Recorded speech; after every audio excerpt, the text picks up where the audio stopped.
That's okay. Frank and Lila, everyone. Fantastic to have you here. Fantastic to have you here.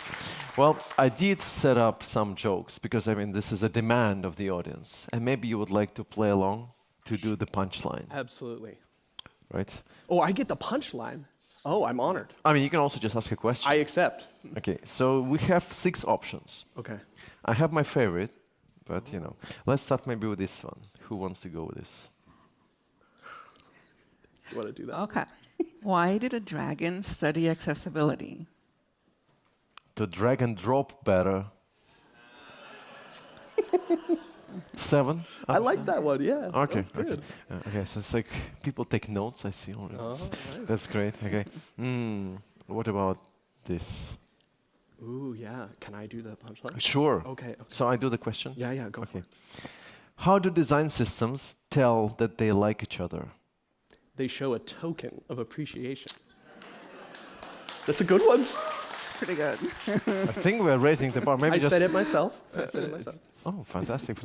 Well, I'm not sure. This is like okay. So maybe so you can ask that one, and I can do the punchline. Okay. 3. 3. Yes. Okay. Where did Gray 500 and Button Primary go to on their first date?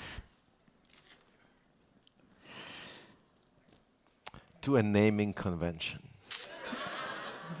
This was the best. These were pretty good. Do you know how much time goes into this? Way more than you even imagine. All right, well, this is not going to be the talk about like just jokes. But I'm really, really curious about your story and kind of how you get where you got. And so enough of me. So please give a warm round of applause to Frank and Lila joining us today.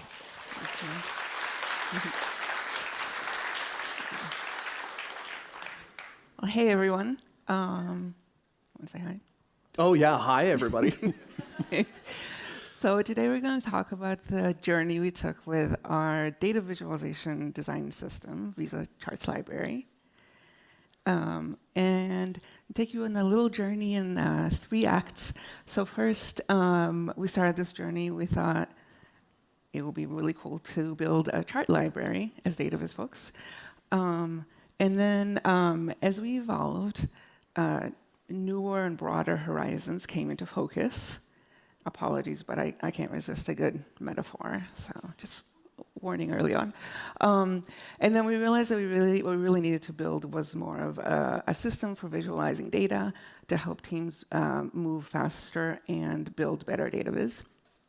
And then as we got to see how different teams used the system, we really figured out that what we really needed was a language for communicating insights, in addition to helping teams obviously move faster and create better data viz. So just go through this very quick disclaimer first. This is a required legal disclaimer. All examples in this presentation are illustrative only and not based on real data or events. Okay, with that out of the way. So I want to see, raise your hands if you've created or had to use a chart recently that visualized a trend. All right. How many have you used one of the staples, the line chart or the bar chart family? Okay, nice. What about something a little less usual? I love GitHub, for example. The commit history as like a little calendar, I think is beautiful. But it is actually a visualization of a trend. Also, one of my favorite chart types is the dumbbell, which is the second one shown here. So it's sort of like 2 trends at once, but you see a little bar that lets you compare them. And then one of the more exotic and really quite striking chart types is the alluvial, sometimes called the Sankey. It's got flows that look like pipes. And then, of course, the humble pie chart even. I hope you don't use that too often for insight. I don't know. I can be tempted by pie every now and then.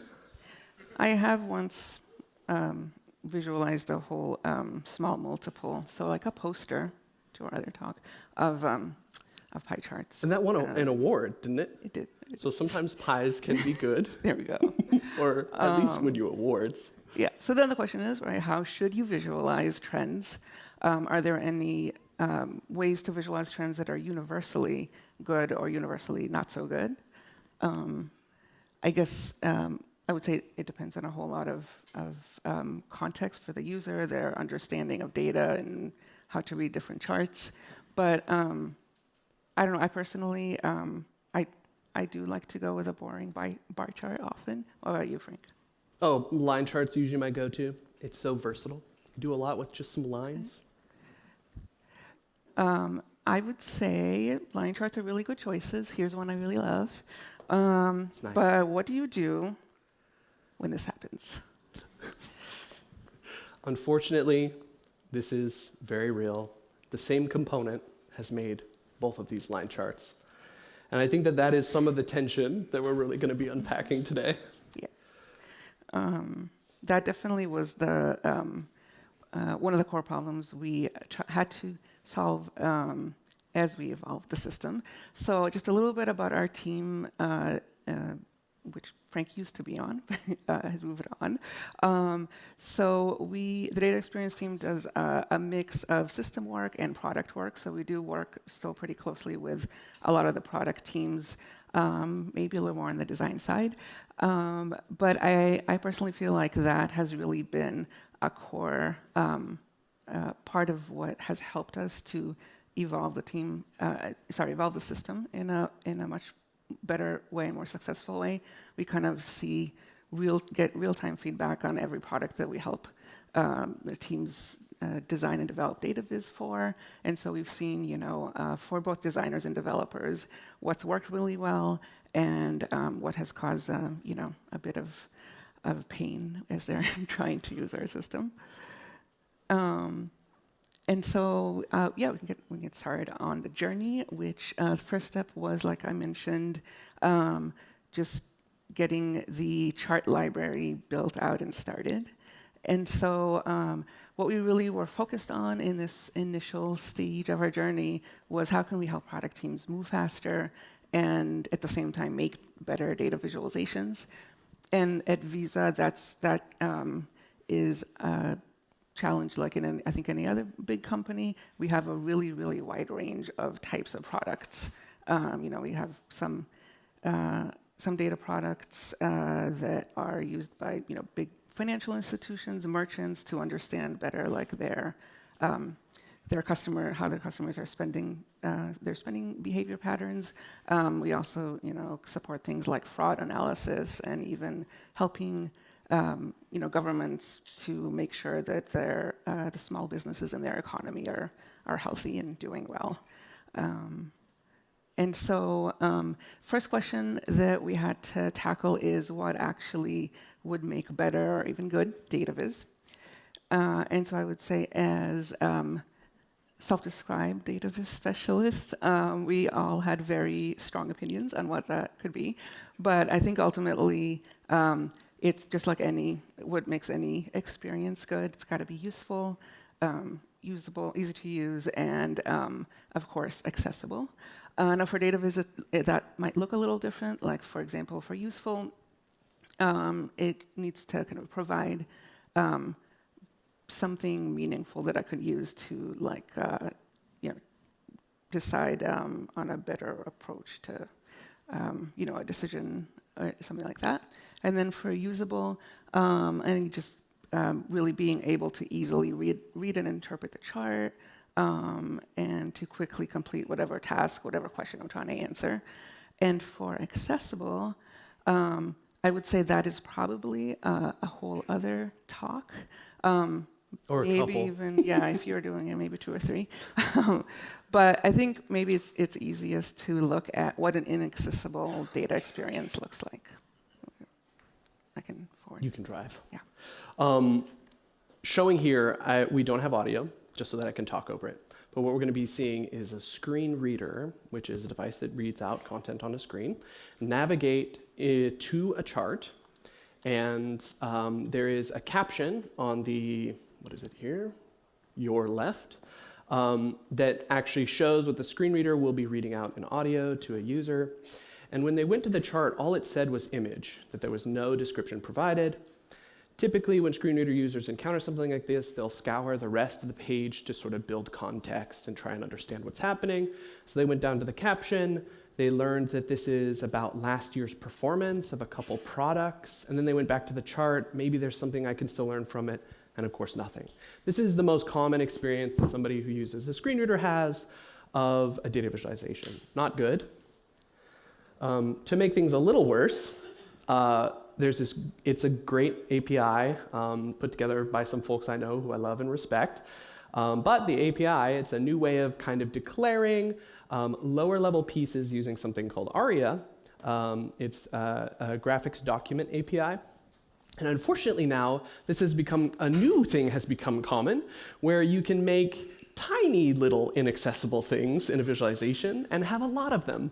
So what's happening here is this screen reader user is navigating now in the chart, and all they hear being read out is graphic symbol repeatedly. So it's screen reader navigable, but there's still no description provided.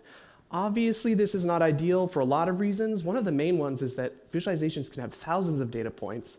If you can't skip it, very painful.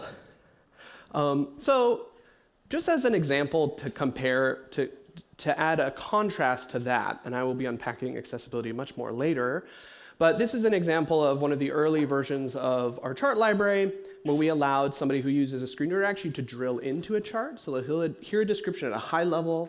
Right now they're focusing a whole line group. They can actually focus the second line group. They could skip. They could move on if they don't want to drill in.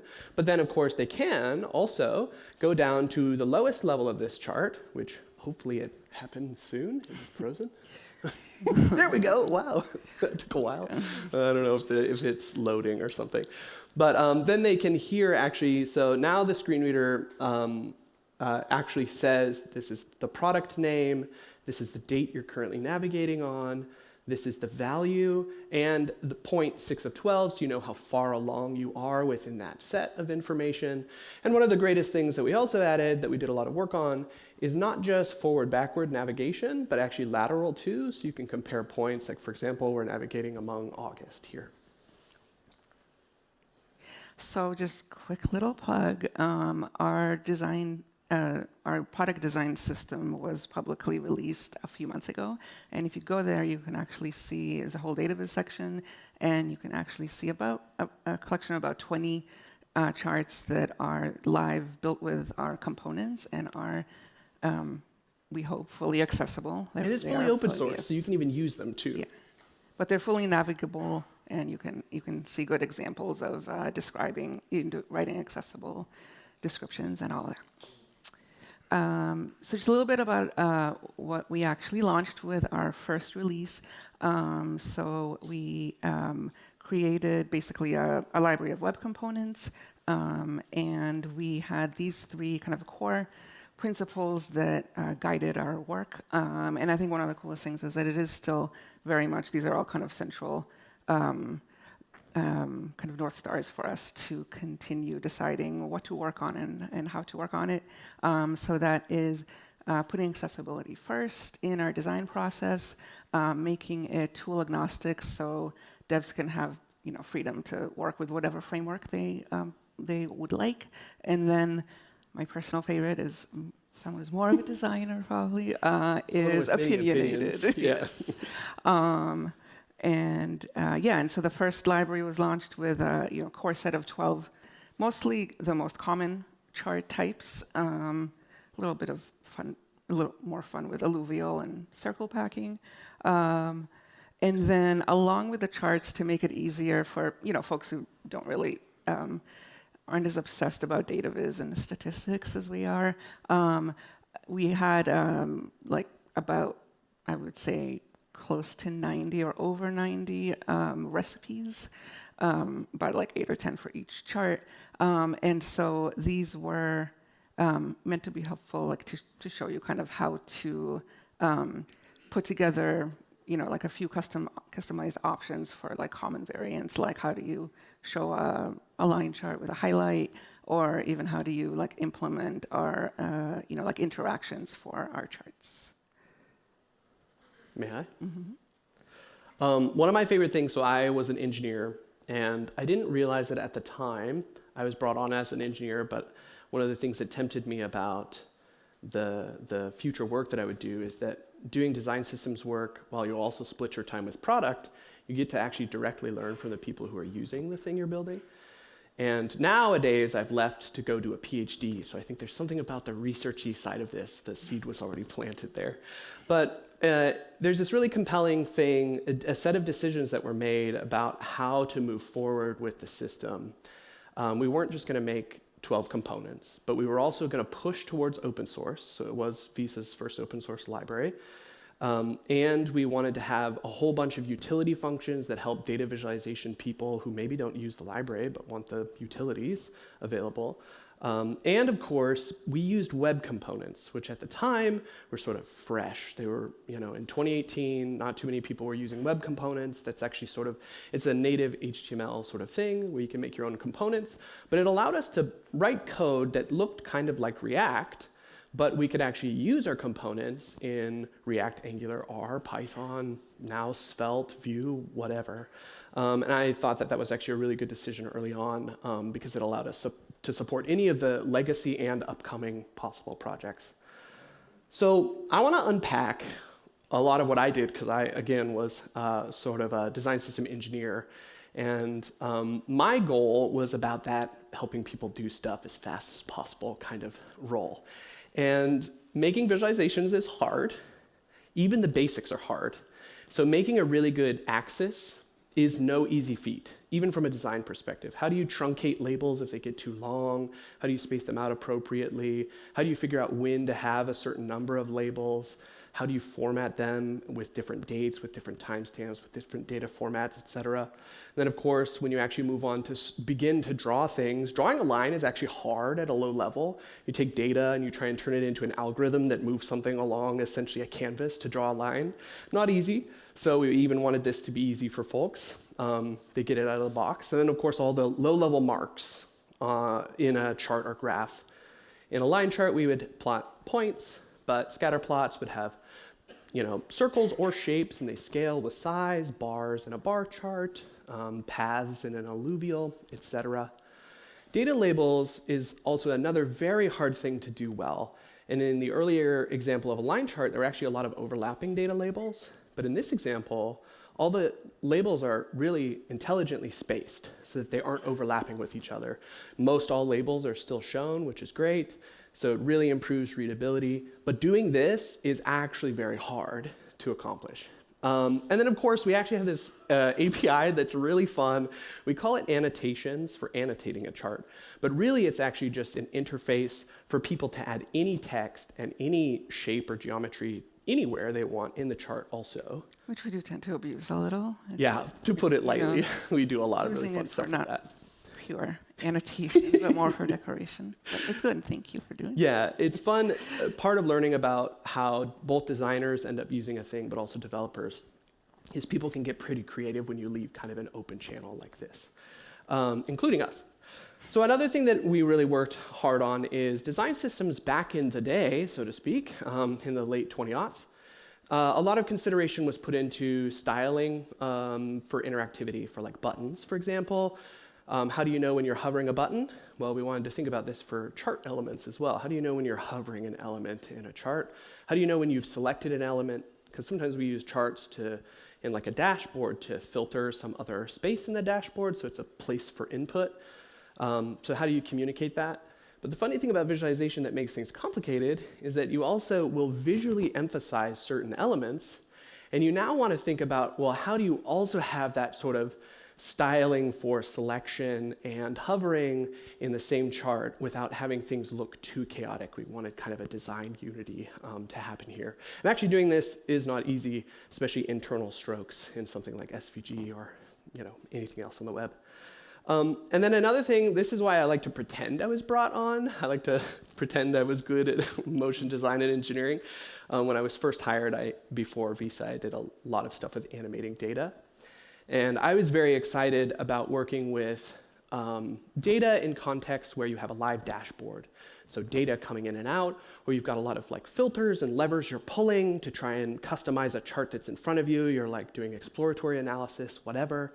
And in these cases, you need to think about how you communicate change in a chart without immediately just rendering a new chart. We would want to show like, oh, this data here is coming into view. So that's what's being shown here. A new chart is coming into view, but we would also have new elements within charts come into view. So the second bar here in these 3 bar charts, you read this from your left to right. There's a new element that actually grows in the middle of the stack. And in here, we're actually adding a whole new stack. So from 2 to 3. From here, we're actually just fully updating all of the data in the chart. And then lastly, of course, exiting when things go away or are gone, thinking about how do you design but also engineer these to just sort of happen out of the box. So all of our charts actually have all of this built into it. And something I'm very proud of too, because I actually had a lot of fun with this. So when it comes to accessibility, I think this was like a significant turning point for me. I was always interested in working on accessibility, and I was given the offer, do you want to sort of take the lead on making art, because it's one of our pillars. We want to be accessibility first. How do we do that? So I led the charge on this, worked with a lot of people though, so I think sometimes we like to give credit to one person, but it was like a whole ecosystem of people supporting me while I learned and worked through all kinds of quirks. But I'm just going to go over some of the high-level things that we like to say we offer out of the box, or at least we used to say that. So for example, WCAG AA, so this is Web Content Accessibility Guidelines, that's an accessibility standard, requires contrast between elements, and you can measure this in tests. So you have chart elements, so maybe the lines against their background, and then you might have text against its background or against each other. And you want to be able to, as best as you can, have the highest contrast possible for discriminability, for readability, etc. And so actually what we do is, even if you send in, it's almost invisible. It probably is nearly invisible on this large screen. The colors here that say original for this column, those are the colors I sent into the chart. But we enforce a high contrast automatically, just in case you have an ambitious designer who isn't aware of accessibility. We sort of just give it to you out of the box so that lines have a 3-to-1 contrast ratio and text has 4.5-to-1. Additionally, though, we also add redundant encodings. And so what that means is there's this accessibility standard, or guideline rather, that you should not use color alone. So anytime, and this is very hard for visualization to solve or approach or design around. But in this case, for lines, we add patterns. So the red line has a long, short, long pattern. The blue line has just a solid pattern. Green is long, long, long. And so for our lines, we have patterns. For our filled elements, we have textures, which is just a fill texture or pattern. And then we have shapes for things like that would be a scatter plot or otherwise. We make them stars and other things that are distinguishable. And these are all out of the box available for anybody who uses any of our charts. Additionally, I already mentioned this, sort of a spoiler, earlier spoiler, but navigation we really worked hard on. We did not want people, if you encounter a scatter plot with 1,000 points, to have to slog through 1,000 points.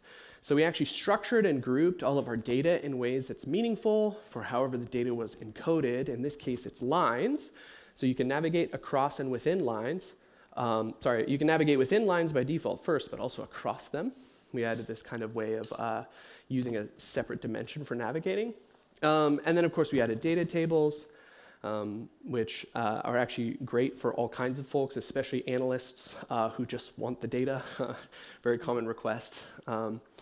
And we also took an approach where we didn't just want to have alternative text or a way to provide alternative text for a chart, but we wanted alternative documents. So whole descriptions that are organized semantically, where you could understand all the different meaningful parts of a visualization and not just one single sentence summary. So any screen reader user actually gets a whole document that they can navigate behind the scenes. And a good portion of this is also just generated statistically from the data that comes in. And of course, developers have props, so to speak, where you can override this with whatever sort of method you want, be it manual or automatic. Yeah, and I am especially proud of this because I think at the time we probably were one of the first design systems to really try and do this. It was a significant learning experience.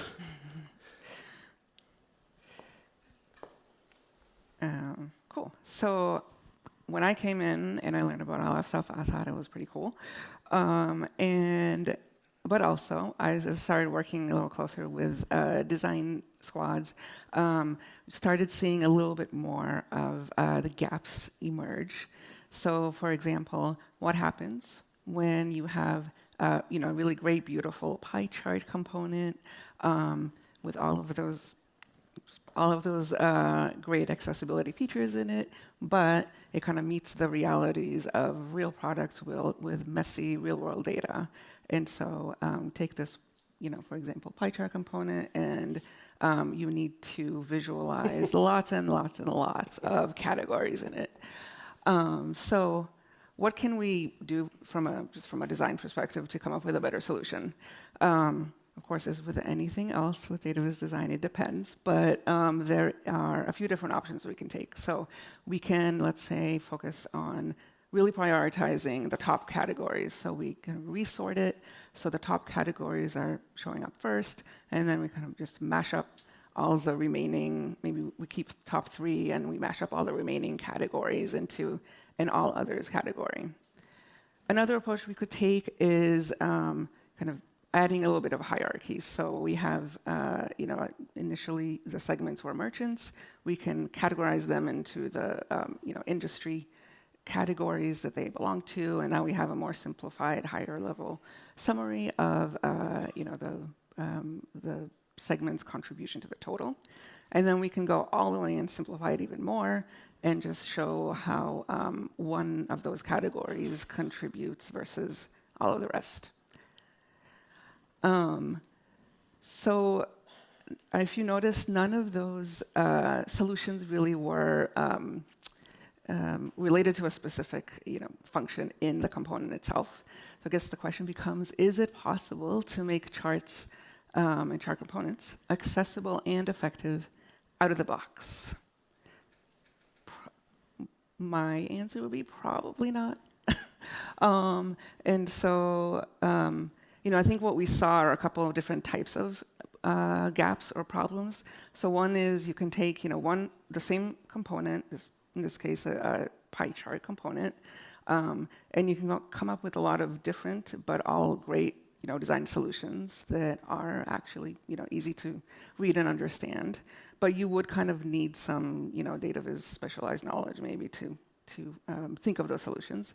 And then the other is what we saw earlier with the line chart, where you can have the same component, but you can kind of choose to do good or not so good with it. And so, that's what kind of led us to the next stage of our journey, which was how can we evolve the components to kind of enable our range of product team users, from designers, developers, and product managers occasionally.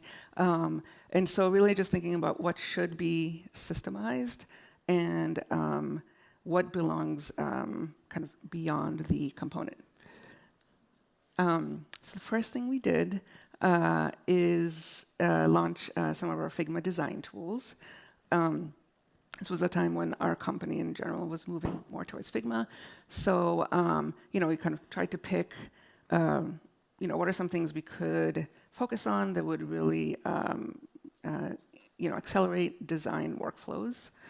And of course, we picked color, and a foundation library is pretty common, I think, with teams starting out.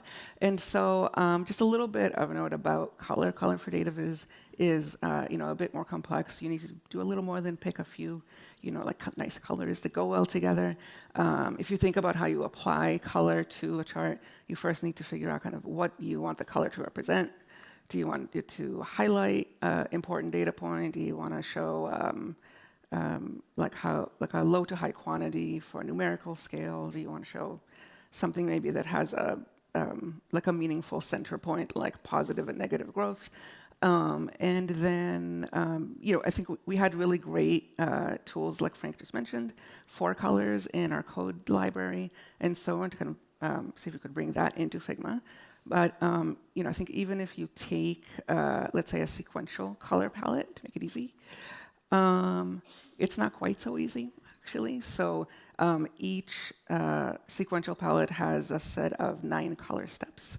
But usually, you would not use like the whole range of colors. So let's say you have a chart, you want to just use 3 colors. How do you choose which 3 colors? How do you make it consistent so that all teams, anyone creating a chart with this color palette is going to use the same kind of consistent colors, and it's optimized for color contrast?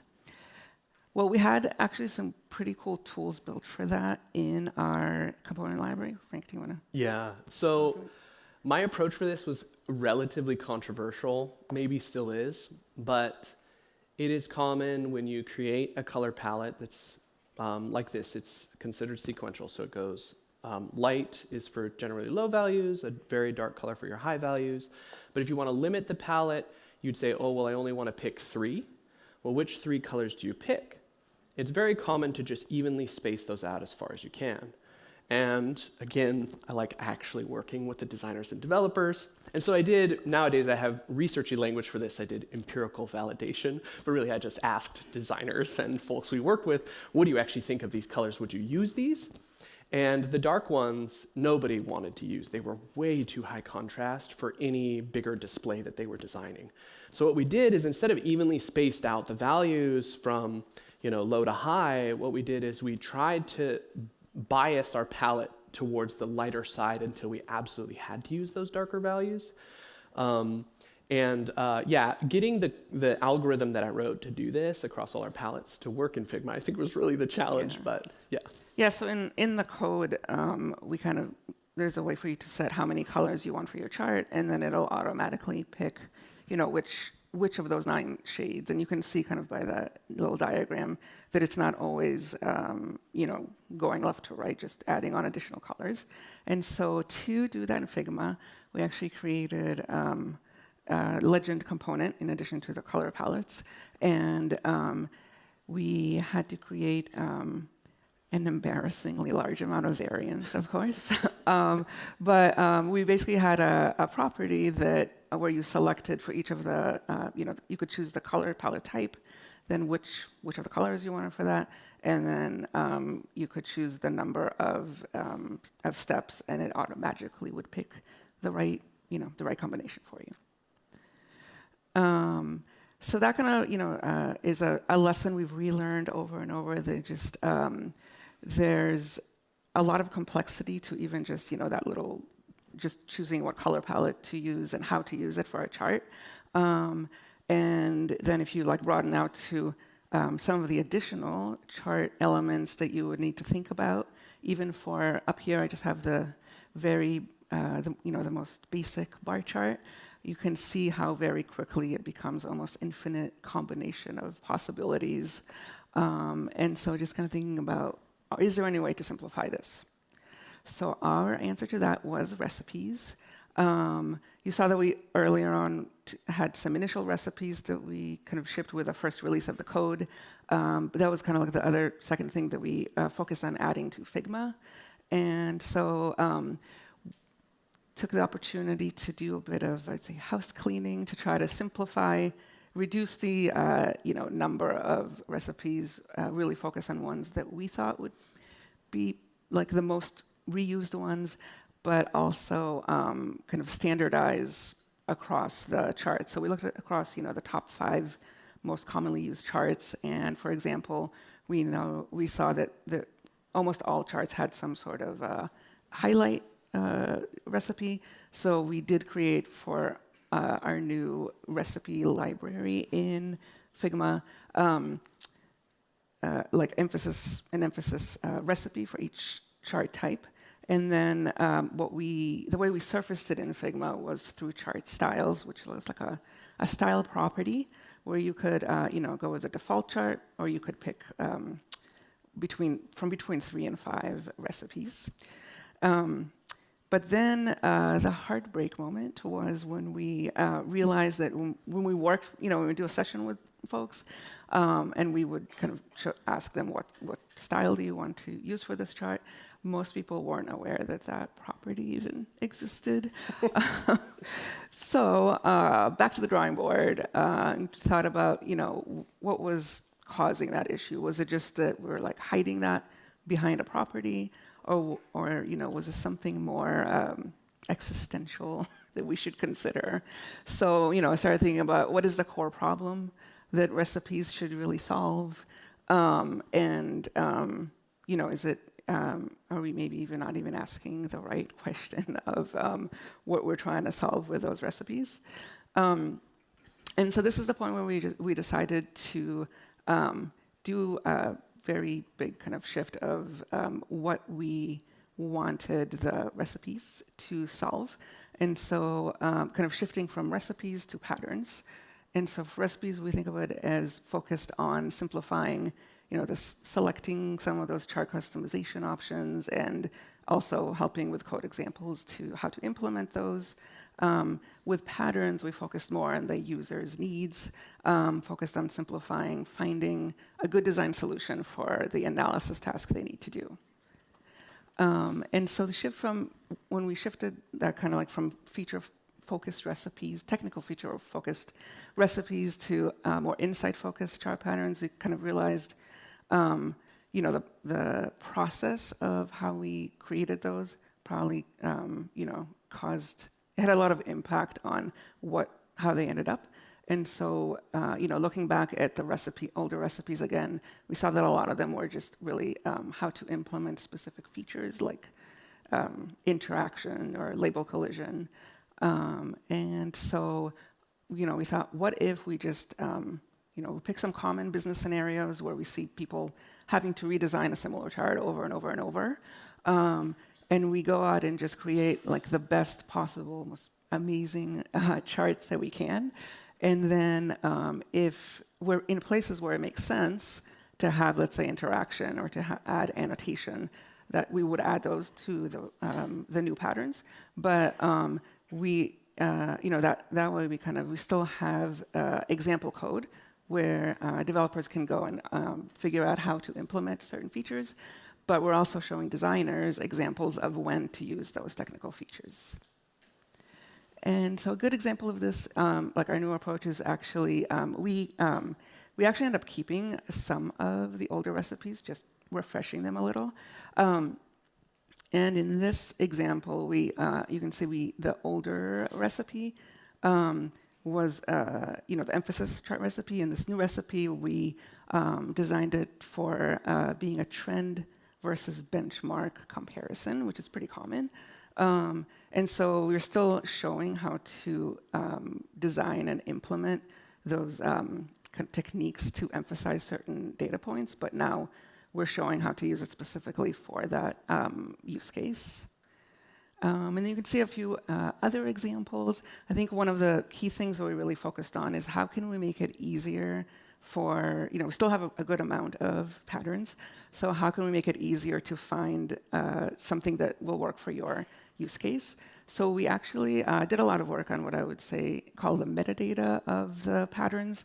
So really writing more descriptive titles for the patterns that really describe what analysis task they would support, and then working very closely with our amazing content designers to write short but also even more descriptive little blurbs on what exactly, like when to use those chart patterns.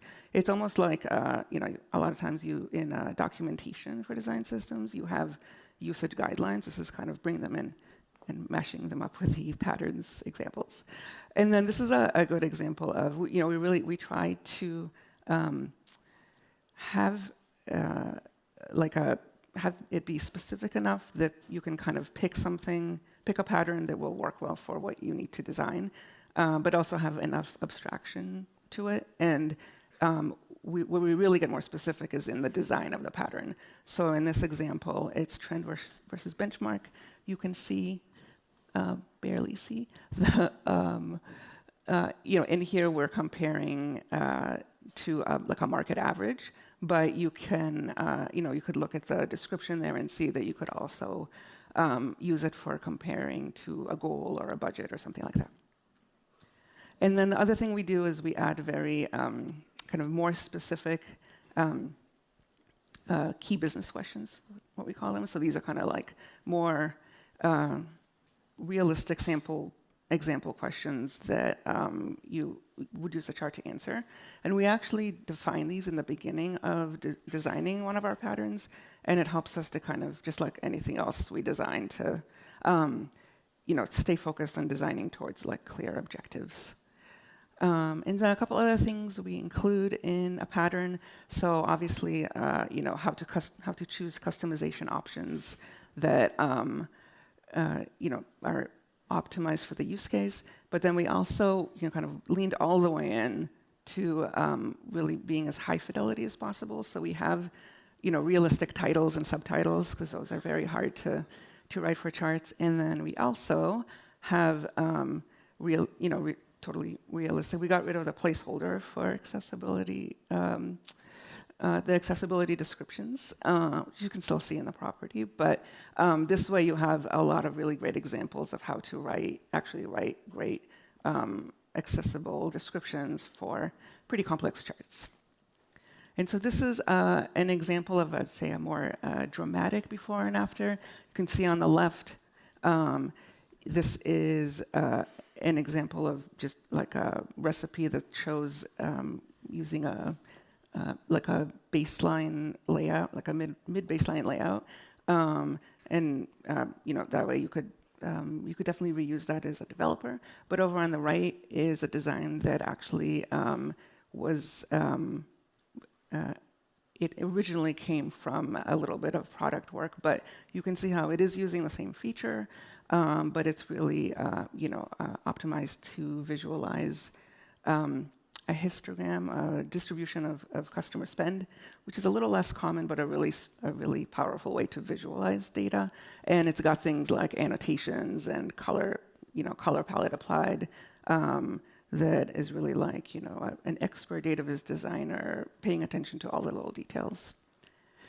And so a little bit about how we evolved like beyond the pattern library. We definitely, once we start building some of these, we kind of looked around and saw that we were slowly but surely kind of growing a lot of different pieces that weren't maybe as cohesive as they could be.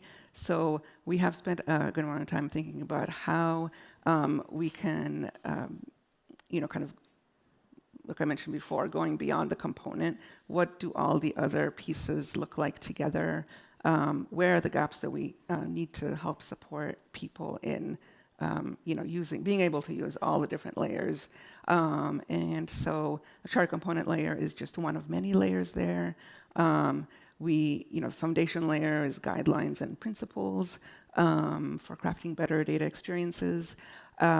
Then you have the pattern layer above that really like shows you how to take the guidelines and principles, use our components, and like apply them to actually create realistic data viz and charts.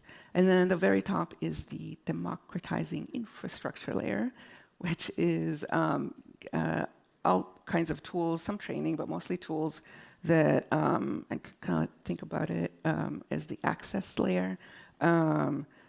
Really like help you find and use and remix the patterns and chart components below that. And so that would just take you through a quick case study of how we applied that to the patterns work that we did. So first, initially, just a little bit background, really what we were trying to solve with those patterns is these were basically the two most common questions that we got every office hour almost. How do you, what's the best chart to display this data? And then once you choose a chart, what are some of the options that I can opt out of? What's required? And kind of like what are the do's and don'ts? And so we started out with just realizing that we really needed to shift the mindset of how we think about the work, maybe even like help people to change the types of questions that they're asking. And so really this was a process about process. And, as we saw with our own work, just really big believer that the workflow really shapes what you end up with. And so I was just thinking about how we could reshape reshape that and lead to better decisions. And so in the old workflow, you would basically start with choosing a chart type. And then once you choose a chart type, you would go and pick a style, recipe. And then from that, maybe sometimes you would also customize additional chart options, but often you weren't sure, which you could or couldn't. And in this flow, we're already kind of restricting to a specific chart type pretty early on in the process. So with a new workflow, we actually have people choose the insight category first. And so they're really thinking about what is the analysis and information needs that the user needs to be supported with. And then you choose a chart pattern with a lot bigger set of possibilities for how to visualize it. And this is a little tool that we actually just launched internally a little bit ago that kind of puts everything together. I think it's a really good example of how we, something we provide at the tools, at the very top tools level. And so we can bring that workflow into Figma as a Figma plugin. And you can start by selecting an insight category. Then you can narrow down that even more with a focus category. And then you can go and edit the chart through a UI interface that is a little easier to navigate, so you don't have to kind of mess with the code as a designer. And if you've ever tried to mock up some charts in Figma or any other design tool, especially if you need to get the data, try it out with a few different sets of data. It can be very, very time consuming. So that's kind of what we're trying to solve for there. And you can actually edit the chart code in our tool. So yeah, that's kind of how all the layers fit together. And I can just walk you through a little bit of how we approach the lower levels for our pattern work. So for guidelines, we spend a fair amount of time creating kind of like a framework for designing charts, thinking about how to define requirements for charts. And we basically, we encourage people to ask these 3 questions. So instead of starting with what data do I need to display and how is it best to display it, thinking about first insights. What do you want your audience to learn from this chart, the top thing, and then focus what's the most important, meaningful data point or pattern that they should be focusing on, and then to refine a little more tasks for kind of defining what the user will actually need to, the steps they need to take with the chart in order to answer that key question. And so our insight categories is kind of basically like a typology of archetypal questions. So for example, how has a number changed over time? Or many, many other questions. And then we kind of have I think it's a set of 10 insight categories that we provide. And then what you would do for a real chart and a real product is you would take, let's say, a trend category, and you can see kind of the range, the wide range of questions you could ask, all still kind of bubbling up to a trend. And so really the insight categories provide a frame through which we can craft the more focused exploration. So it helps kind of people focus on a domain of questions kind of for their specific data. And then focus categories, like I mentioned, they really help you identify, be more intentional about what is the thing in the chart that we want people to focus on most. And the reason we kind of included a lot of documentation on this is just that it's much easier to pick from a multiple choice than to fill in a blank. And then analytical tasks, these are all based on kind of well-established research on what people kind of need to do, whether it's like look up a specific value, locate an item. But this helps to kind of make some of those choices around what property settings should use for this particular chart? When a lot of time the answer is it depends. And so then I think going from a concept to actually being able to apply it to some real product that you're working on is one of the toughest, I'd say, learning tasks. And so how do we simplify that and help bridge that gap between best practices and your particular product? That is why we developed those patterns, which you saw earlier on. And finally, the tools layer is just kind of helping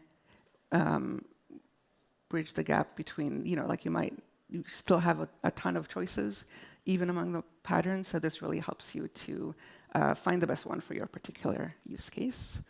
And yeah, that is how all the layers fit together.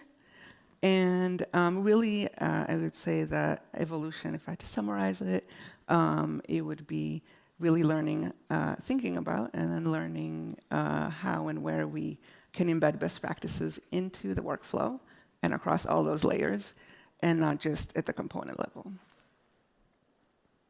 And now we need to think about what is the next horizon.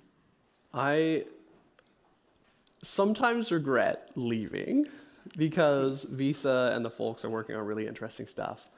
But I left to pursue a PhD, do some research. There were a lot of open questions on accessibility I wanted to dig into.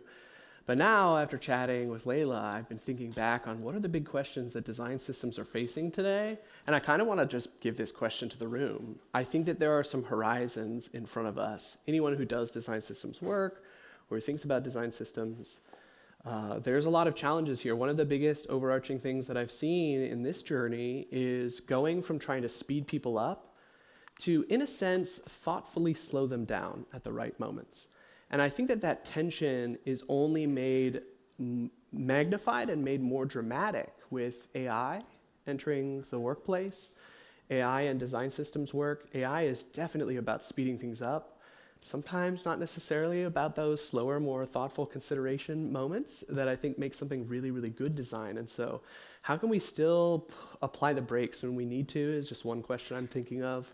And I hope that if we can leave you all with real, juice in your brains, stewing on something, it's this question: what do we do? What's the next horizon?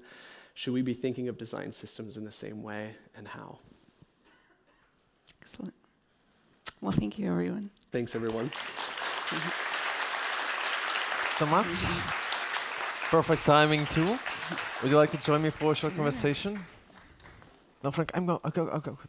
Oh, because I can see the point, and I can see the countdown. Well, we have so many questions here. I don't even know where to start.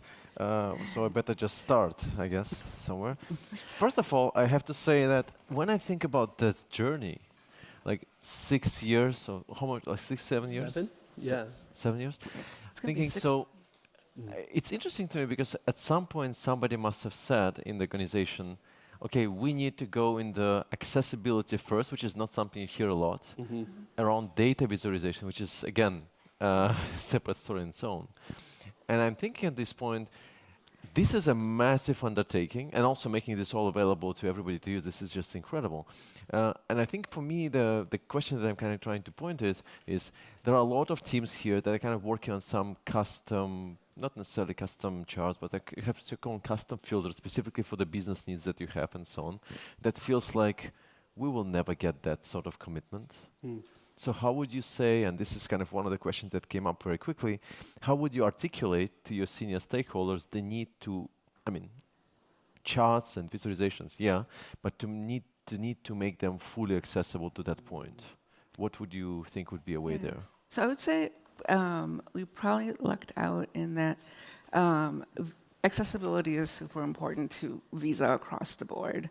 And often when we see design, like designers or product teams, they come to us with a question of how can we make it accessible within your guidelines. So there's a pretty big, I would say, big in the sense of it's big as I've seen, accessibility team, and it's they do a lot of the work of winning hearts and minds, but they also, I think, just the design system, the broader design system, has accessibility as a core principle too.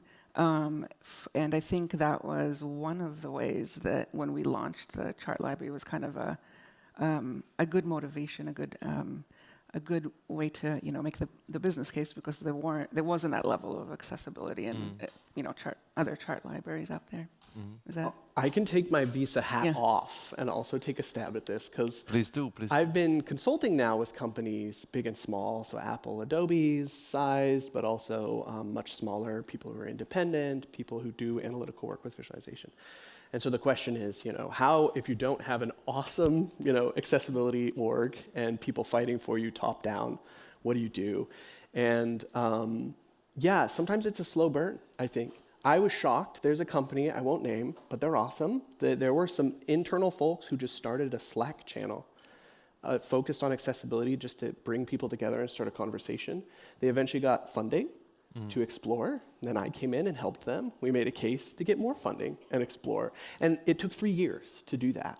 And so sometimes I think it feels impossible, but those tiny little steps early on and really just gathering the right people who care, even if they come and go, I think has been something that I've seen is successful in any org size, big and small. Okay. Yeah. So hang in there, folks. It's tough. Yes.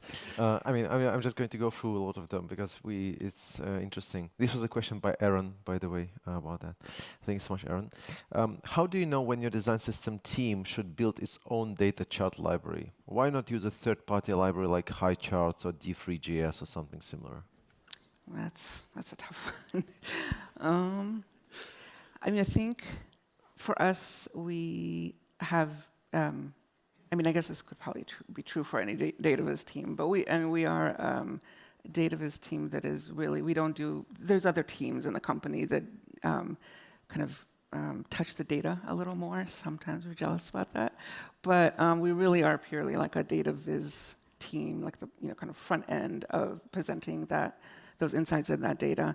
And so I think if there's some sort of central maybe data viz design, like that's meant to provide some sort of like a center of excellence, like a training and writing guidelines, right, on what makes a great data viz. That's probably a good first step. But I don't know. You were there when. Yeah, in the early days, it's funny you bring up D3 and HighCharts. So hey to the HighCharts folks, if you see this. They're good friends, really good friends. Years ago, we literally had discussions about this. We had spreadsheets, we had pros and cons. And in the end, I think we ultimately wanted to be able to have a low level of design control. It's that opinionated pillar. We ultimately wanted to be able to say, there are some things we hope we can do that currently some libraries can't. And I think there was enough of a justification there for an org the size of Visa with all their data products to say, you know what, that at the scale we're at, it makes sense. Let's do it. Let's do our own in-house thing. Right, because I think at HighCharts, I think it was the very first library that I found that actually even started thinking about accessibility. Yes, yeah. Right? Yeah, they're awesome. So this was like the very first even, because at this point I remember maybe it was like 4, 5, 6 years ago, so it was like there is nothing around accessibility and data visualization at all. So that's already like a start. Yeah, it was CSUN 2016, I think, was when they first said going beyond the table, and they had navigable charts. Okay. Yeah. Okay. I think they shocked a lot of people with that one. Yeah. Elizabeth is wondering, how would your charts handle very large data sets, both rendering them efficiently and annotating them? Or scaling, like the scaling issue, right? I would say that my go-to answer for that generally is thinking about what is the way to summarize the data visually, because even if you have a chart component that is very, very performant, that can visualize millions and millions of data points, like the human eye and brain can't really handle that. So I would always kind of think about how you can visualize the kind of summarize and highlight the patterns, and that usually means not really needing to visualize that many data points.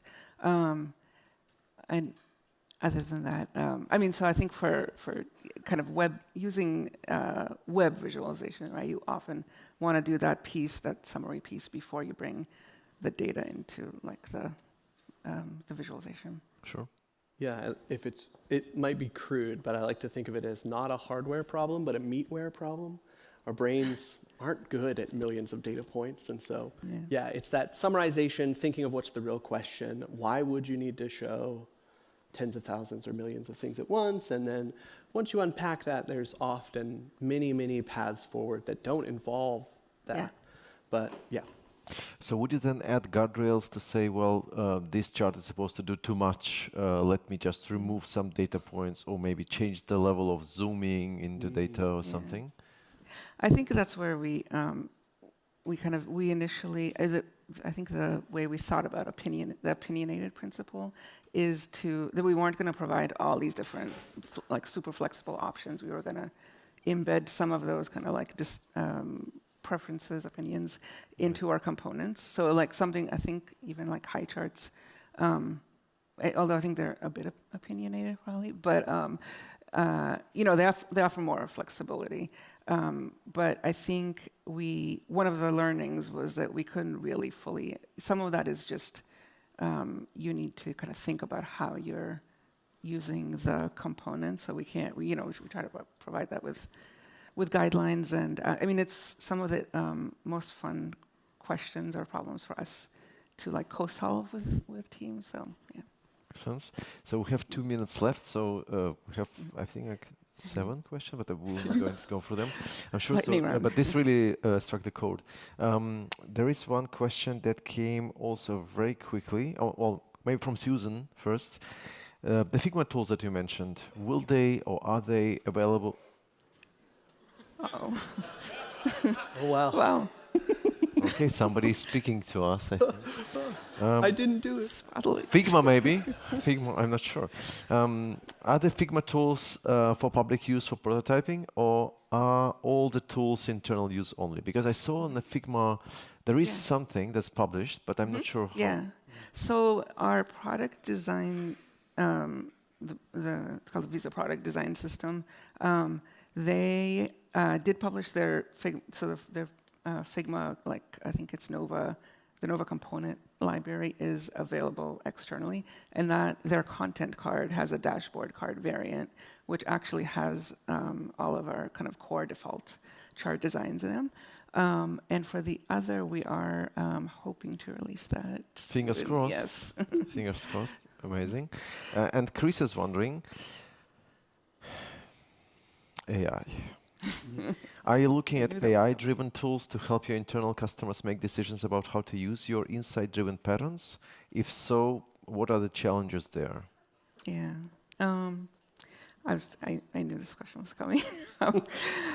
So I would say we're definitely exploring it. Like I think a lot of pretty much any other company, we're exploring that. I can't say too much about the kind of like in-progress work. What I will say is, just like my personal opinion is that I think there's certain things we can automate. I think for data, it can get a little more complex. So I think it's interesting to think about it as a design aid tool. I think there's also a lot of cases where people want to, like type in, like use AI to generate a chart.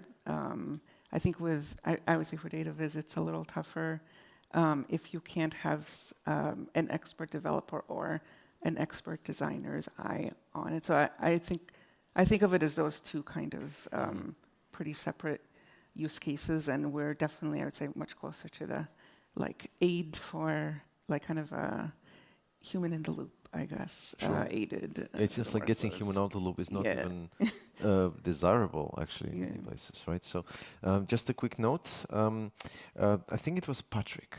I can smell Patrick by the question here. Not a question. Take a look at the upcoming Area Notify API. It might be very useful as well. Cool. Awesome. Patrick? Awesome. Yeah. I know. I can tell. I can tell. It's like great. Final question before we wrap up. So I think at this point, after this journey, right? Do you dream in charts and data views at this point? Do you feel like maybe you have a dream like, oh, this spark line is moving somewhere, or like goes off the cliff of something? Does it happen, or? I mean, I will say I definitely, you know, I guess not all people, but some people, you know, see like visuals in their head. Usually when I talk to folks, at least about the data they're trying to show, I do definitely like think in chart visuals. Okay. But I don't know if I've Something magical. Yes. I had a literal dream when we had the same navigation pattern we tried to systematize across all our charts for accessibility, but then we came out with circle packing, which is a hierarchical chart, and it's fundamentally different. Think about how you navigate that than any of the other chart types, because those are Cartesian, it's like X, Y. And I was stuck on this problem for like weeks. How do we do it in a way that's intuitive and good? Testing it. I swear I didn't do it. Are you sure? Oh, maybe not so much anymore. But I had my first dream about a visualization, and it was the circle packing chart, and it wouldn't let me. I was trying to get into it, like crawl into the chart, and I just couldn't. It wouldn't let me, and I was so mad at it. It was a pretty literal dream, I think. Frank, I'm literally speechless. I really don't know what to say. Well, if you have something to say to Frank, you can also meet Frank and LILACH outside after the lunch, right? And thank you so much for being here, for sharing your insights and for making your work public. Fantastic work. Thank you so much. And thank you so much.